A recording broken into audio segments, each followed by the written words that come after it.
एक डेंटिस्ट के पास एक पावर होती है, जो भी लड़की उसके साथ ब्रेकअप करती है तुरंत बाद उसकी शादी हो जाती है। इस वजह से सारी लड़कियां उसके पीछे दीवानी हो गई थी। प्रॉब्लम तब आती है जब इस डेंटिस्ट को प्यार हुआ। अब आगे क्या होगा ये हम आज के हमारी मूवी गुड लक चक ये 2007 की एक हॉलीवुड रोमांटिक मूवी में देखेंगे। अगर आपको वीडियो अच्छा लगता है तो प्लीज़ इसे लाइक और कमेंट जरूर कर दीजिएगा। तो बिना किसी देरी के एक्सप्लेनेशन स्टार्ट करते हैं। मूवी स्टार्ट होती है और हम हमारे मेन कैरेक्टर चार्ली का बचपन देख सकते हैं। बचपन में उसके सारे फ्रेंड्स मिलकर बॉटल घुमाने का गेम खेल रहे थे। ये बॉटल जिनकी तरफ भी पॉइंट करती उन्हें क्लोजेट में जाकर 5 मिनट बिताने होते थे। चार्ली एक लड़की को लाइक करता था, उसी के साथ उसे वहाँ पर जाना था। पर जब वो बॉटल घूमना बंद करती है तब किसी और ही लड़की पर ही रुकी। वो लड़की बहुत ही डेंजरस थी पर वो चार्ली को लाइक करती थी। क्लोजेट में जाने के बाद उसके साथ वो इंटीमेट होना चाहती थी। बेचारा चार्ली उससे बहुत डर गया और वो बाहर आ जाता है। इस बात से वो लड़की बहुत ही ज़्यादा गुस्सा हो जाती है। कहती है कभी भी तुम्हारी रिलेशनशिप टिकेगी नहीं। कोई भी लड़की जब तुम्हें छोड़ देगी उसके तुरंत बाद उसका सोलमेट उसे मिल जाएगा। इसके बाद हम देखते हैं कि चार्ली बड़ा हो चुका है। बीच पर एक लड़की के साथ वो इंटीमेट हो रहा था। उस लड़की ने उसे आई लव यू कहा पर चार्ली उसे कह नहीं पाता। इस बात पर वो बहुत ही ज़्यादा गुस्सा हो गई और वहाँ से वो चली जाती है। इसके बारे में अपने फ्रेंड्स टू से बात करता है। उसने कहा कि मैं उसे प्यार नहीं करता था, मुझे कुछ भी फील नहीं होता, तो मैं बात कैसे कह सकता हूँ। इस आई लव यू के चक्कर में वो भी मेरी लाइफ से चली गई। स्टू ने उसे कहा रिलेशनशिप में लोग हमेशा झूठ कहते रहते हैं, तुम्हें भी उसे बोल देना चाहिए था। ये दोनों फ्रेंड्स डॉक्टर थे। चार्ली एक डेंटिस्ट था तो स्टू एक ब्रेस्ट इम्प्लांट का डॉक्टर था। स्टू के पेशेंट हमेशा बहुत ही ब्यूटीफुल होते हैं और चार्ली के पास जनरली बूढ़े लोग ही आते हैं। ये बात आगे चेंज होने वाली थी। एक दिन चार्ली की एक ओल्ड गर्लफ्रेंड की शादी थी। इन दोनों को इनवाइट किया गया था। ब्राइड ने चार्ली के लिए टोस्ट किया कि तुम्हारी वजह से मेरी शादी होगी, तुम एक लकी चार्म हो। जैसे बचपन में उस लड़की ने चार्ली को शाप दिया था कि तुमसे ब्रेकअप करने के बाद उस लड़की को उसका सोलमेट मिलेगा, यही इस ब्राइड के साथ भी हुआ है। चार्ली को बात बहुत ही अजीब लगती है। इस वेडिंग में एक बहुत ही ब्यूटीफुल सी लड़की आई जिसका नाम था कैम। वो आकर चार्ली के पास बैठती है। ये तुरंत एक दूसरे से बहुत ही अच्छे से बात करने लग गए। चार्ली ने उससे पूछा कि तुम करती क्या हो। कैम ने कहा कि पेंगुइन्स का ख्याल रखती हो। चार्ली इस पर बहुत हंसा, उसे बात सीरियस नहीं लगती। तो कैम ने कहा कि मैं एक सीरियल किलर हूँ। चार्ली भी अपना प्रोफेशन उटपटांग तरीके से बताता है। बाद में जब कैम को पता चला कि चार्ली डेंटिस्ट है तो कहती कि मैं तुम्हारे पास आ सकती हूँ। मीटिंग के बाद जब वो जा रही थी तो कैम से एक कैंडल चार्ली के पैन पर गिर जाती है। ये बहुत ही अजीब लग रहा था। इस तरीके के एक्सीडेंट हमेशा कैम के साथ होते रहते हैं। अगले दिन चार्ली जब अपने काम पर आया तो बहुत सारी लड़कियां उसका वेट कर रही थी। उसकी सेक्रेटरी ने एक डेटिंग वेबसाइट पर एक आर्टिकल देखा जो चार्ली के बारे में था। इसमें लिखा था कि चार्ली को डेट करने के बाद नेक्स्ट डेट में ही आपको आपका हस्बैंड मिल जाएगा। ये सारी लड़कियां अपने हस्बैंड को पाने के लिए चार्ली को डेट करने के लिए रेडी थी। चार्ली समझ नहीं पाता कि हो क्या रहा है, पर उसकी रिसेंटली जो गर्लफ्रेंड थी यह अब वेडिंग ड्रेस ट्राई कर रही थी।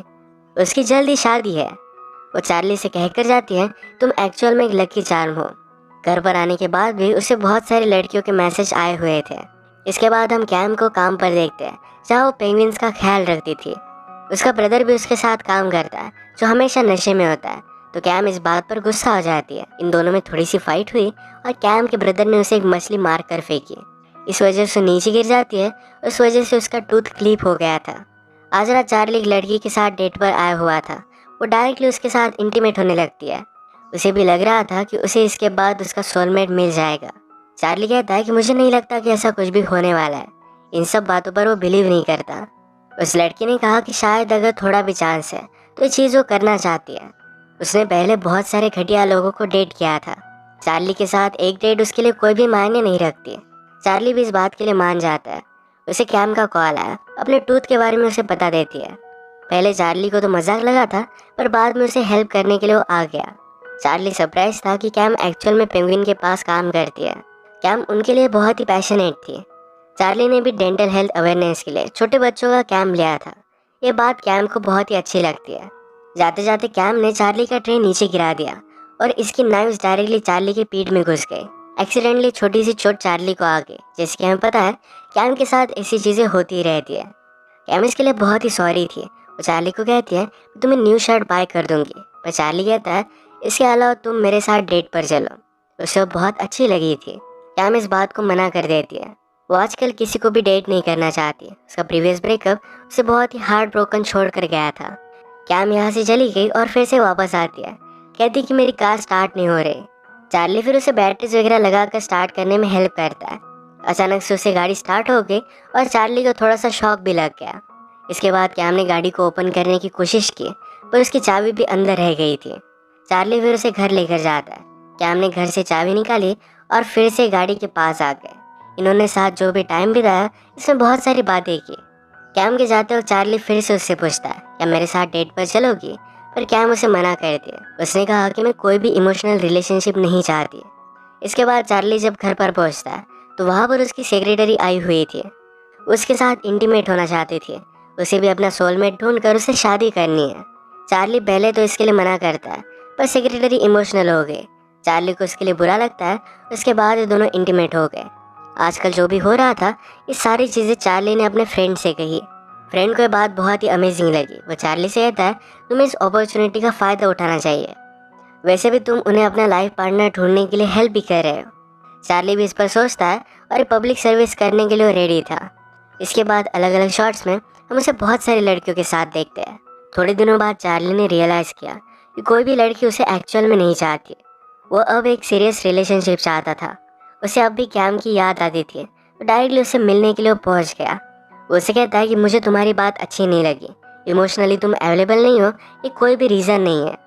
ये जब बात कर रहे थे तो कैम का ब्रदर भी आ गया। वो कैम से पूछता है, क्या ये वही लड़का है? मतलब चार्ली के बारे में कैम ने बात की थी। ये सुनकर चार्ली को बहुत अच्छा लगा। चार्ली उसे बहुत ही इंसिस्ट कर रहा था।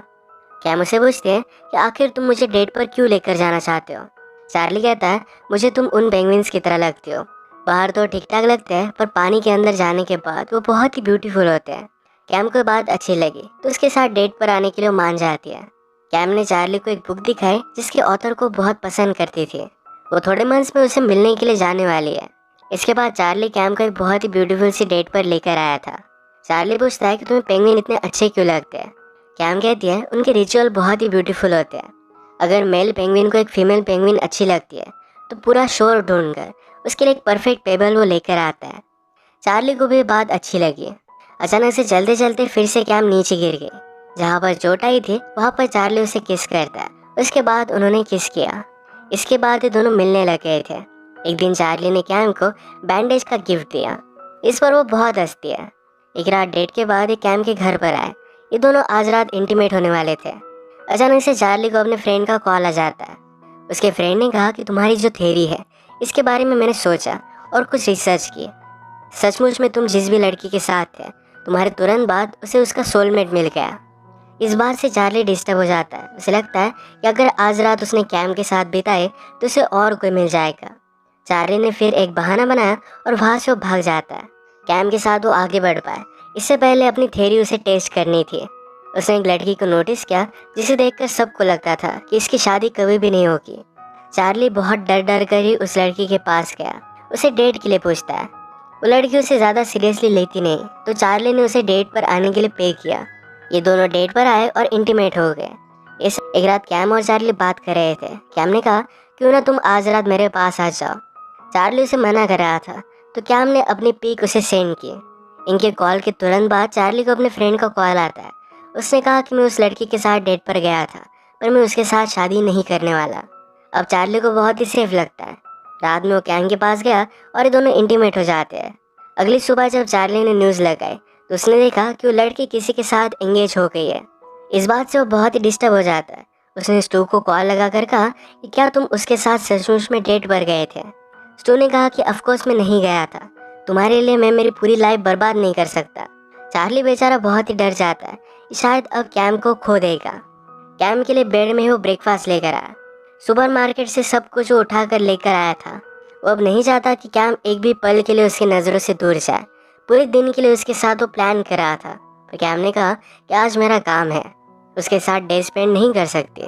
कैम भी उसे इस तरीके से देखकर डर गई थी। वो जब काम पर आई तो चार्ली ने उसका पूरा ऑफिस फूलों से सजा दिया था। वो फिर एक म्यूजिकल बैंड ही लेकर कैम से मिलने के लिए आ जाता है। कैम ने कहा कि मेरे काम की जगह है, तुम यहाँ पर इस तरीके से नहीं आ सकते। कैम की जब छुट्टी हुई तो चार्ली बाहर ही उसका वेट कर रहा था। वो आज रात ही उसके साथ डेट पर जाना चाहता है। कैम उसे कहती कि इस तरीके से सारी चीज़ें करना बंद कर दो। वो ऐसी रिलेशनशिप नहीं चाहती जिसमें चार्ली हमेशा उसके पीछे पीछे रहे। चार्ली अगले दिन कैम के लिए डायरेक्टली रिंग लेकर आया। वो कैम को किसी और के साथ देखता है तो डायरेक्टली उसे मारने लग जाता है। कैम ने उसे समझाया कि वो सिर्फ मेरा फ्रेंड है, तुम ये सब चीज़ें नहीं कर सकते। वो यहीं पर उसके साथ ब्रेकअप कर लेती है। चार्ली बेचारा सैड होकर बारिश में बैठा हुआ था। उसकी सेक्रेटरी ने उसे देखा। उसकी सेक्रेटरी कहती है, मैं भी एक लड़के से मिली, वो बहुत ही अमेजिंग है, आप बहुत सारी लड़कियों को हेल्प कर रहे हो, इसमें कोई भी गलत बात नहीं। बात करते हुए रास्ते पर चार्ली ने एक बॉटल देखी। अपने बचपन का गेम उसे याद आता है। उस लड़की ने उसे जो शाप दिया था, यही चीज़ें हो रही थी। वो फिर अपने फ्रेंड स्टू के साथ उस लड़की के घर पर पहुंचता। कुछ दिनों के बाद उसका फ्रेंड अचानक से उसके घर पर आया। वो उसे कहता है कैम सिटी छोड़कर अंटार्कटिका जा रही है। चार्ली को ज़रा लेट करने लगा, पर उसे अब लगता है कि कैम से जाकर उसे बात करनी चाहिए। वो जल्दी से एयरपोर्ट पहुंचा। अंटार्कटिका के लिए 2 फ्लाइट्स थे, ये दोनों की टिकट वो बाय कर लेता है। भागकर पहली फ्लाइट पर हो गया, पर वहाँ पर कैम नहीं थी। सेकंड फ्लाइट में उसे मिल जाती है। चार्ली ने उसके साथ जो भी हुआ था, इस सारी सिचुएशन कैम को बता दी।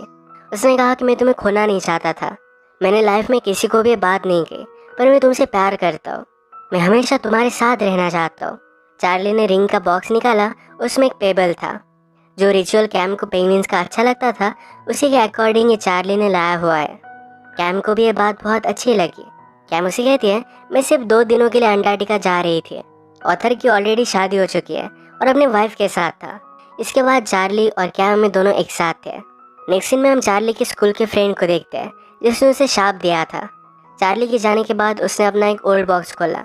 उसकी मदद से वो चार्ली का शाप हटा देती है। मूवी के लास्ट सीन में हम कैम और चार्ली को अंटार्कटिका में देखते हैं। एक दूसरे के साथ बहुत ही खुश थे।